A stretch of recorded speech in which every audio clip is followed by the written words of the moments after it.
Di ko naman akalain. Narito tayo ngayon upang matunghayan ang latest at nakakalungkot na update sa Ruel and Rachel Love Team. Oh, my angel, angel, baby, angel. Mr. Cupido, ako na may tulungan mo. Ikaw nga ba si Mr. Right? Ikaw nga ba love of my life?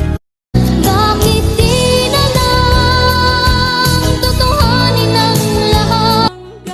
Sa pagpapatuloy ng ating istorya ay may hindi naasahang bisita si Miss Rachel.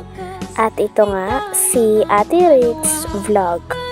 Pumunta naman dito si Ate Ritz Vlog sapagkat may nag-chat sa kanyang page kung saan ang page na ito ay kanyang kabuhayan o business.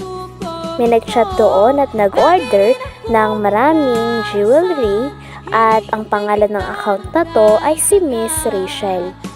Ngunit ang kinalabasan nito ay poster pala ang gumagamit ng account na yun. At talagang scammer din kung tatawagin sapagkat nagpanggap lamang siya na si Miss Rachel sa kanyang account upang maloko ang seller at ma-deliver ang mga items kay Miss Rachel at mababayaran ito ni Miss Rachel. Ngunit talagang napaiyak na nga si Miss Rachel sapagkat hindi naman siya ang nag-order nito at hindi daw talaga siya umu-order ng mga bagay na hindi niya afford na bilhin. Pagkapunta nga ni Ate Ritz Vlog ay nag-videohan sila ni Miss Rachel. Vinidyohan niya, tinutukan niya ng camera si Miss Rachel at tinutukan din siya ng camera ni Miss Rachel. Nang sa ganon ay maging malinaw at nakarecord ang kanilang usapan. Sa usapan nilang ito ay sinabi ni Miss Rachel at talagang nilinaw niya na hindi talaga siya ang nag-chat sa page na yon at hindi siya ang nag-order ng maraming jewelry. Sabi niya din ay talagang isa lamang daw ang kanyang main account at talagang hindi naman daw siya umu-order ng mga bagay na hindi niya afford.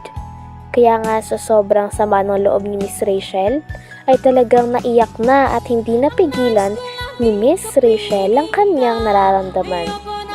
Talagang bumungos ang luha at sobra ang kanyang iyak nung nakaharap niya si Ate Ritz. Oh, my angel, angel, baby, angel. Mr. Cupido, ako na may tulungan mo. Ikaw nga ba si Mr. Right? Ikaw nga ba love of my life? Bakit di na lang tutuhanin ang lahat? Oh, my angel, angel, baby, angel.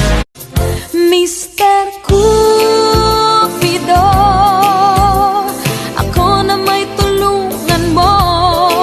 Ikaw nga ba si Mr. Right? Ikaw nga ba love of my life? Bakit di na lang tutuhanin ang lahat? Pagkatapos nga malinaw ni Miss Rachel sa mga tao na hindi talaga siya umu-order ng ganun kamamahal at kadadaming item at hindi niya pa nga daw alam ang page na yon ni Ate Ritz, kaya talagang hindi daw siya ang nag-order nun. Pagkatapos naman nito ay sinabi ni Ate Ritz na mag-message daw si Miss Rachel sa mga nanonood o sa poster at scammer na gumawa ng bagay na yun. Ang sinabi naman ni Miss Rachel ay sana pumapayag naman daw siya na gamitin na lamang daw ang kanyang picture sa mga account.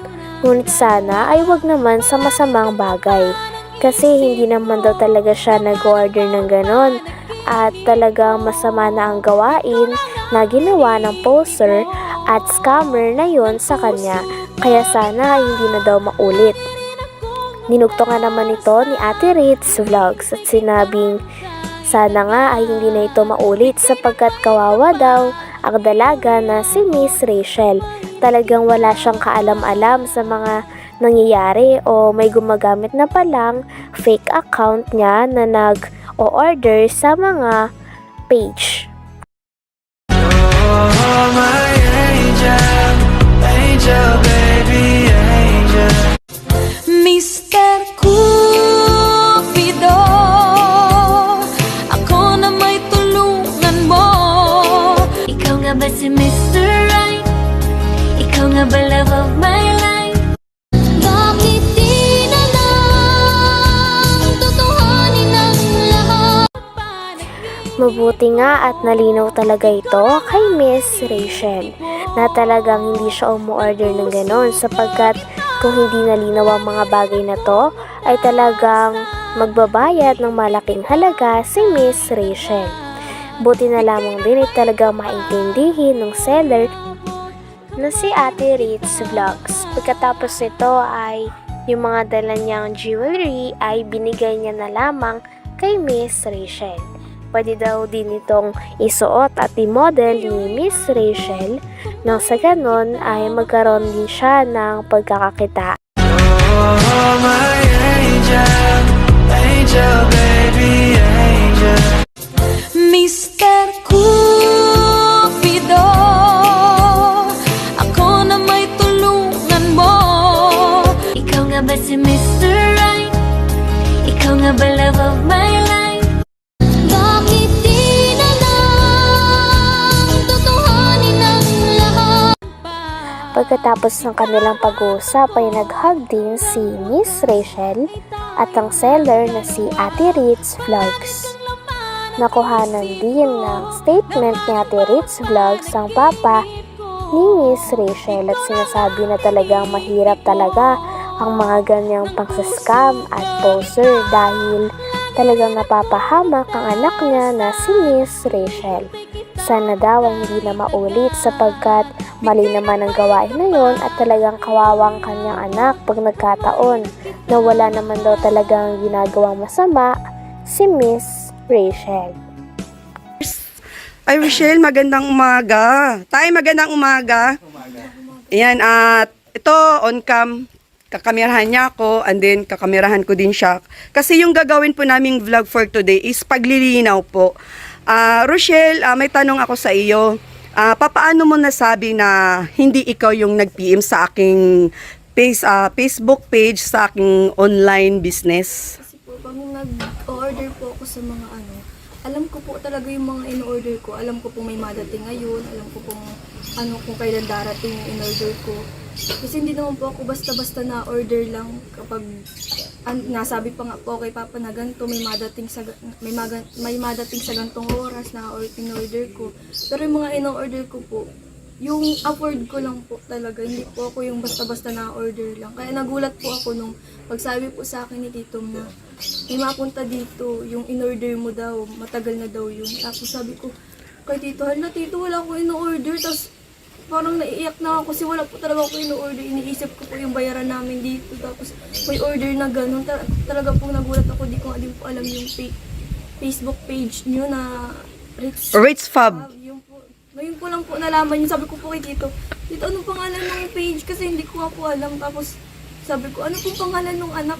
At i-check ko lang po, ika-cancel ko po kasi hindi po talaga ako nag-order noon. Nakakaiyak kasi wala po talaga ako in-order. Pasensya ka na kasi ako din, hindi po ako kagad lumapit talaga sa iyo kasi alam ko na may chat tayo, may combo tayo. Ngayon, itong araw na ito, dito ko talaga na 100% na na laman na may mga scammer pala, Rochelle. Kaya po, Nagulat ako super duper talaga kasi sabi ko bakit niya ako dinideny, ang haba naman ng message namin. Kaya grabe dun sa gumamit, no, sana may kaluluwa siya kasi unang-una, bakit ka manggamit ng fake account, ateng? Pwede bang mukha mo na lang ang iano? Kasi nakakaawa naman tong tao na walang kaalam-alam sa mga pangyayari. pangalan ko po yung gamit. Sana po gamitin niyo po yung sarili niyong pangalan. Hindi po yung pangalan ko kasi ako po yung masisira sa tao eh. Sana po isipin din po ninyo. Grabe, walang Ang walang... dami po na nagagamit ng pangalan ko, ng mukha ko. Hindi po ako nagre-react, pero sana po gamitin yung pangalan niyo. 100% po, 100% talaga, Rochelle, ginamit ka ng isang scammer. Yun talaga ang masasabi ko kasi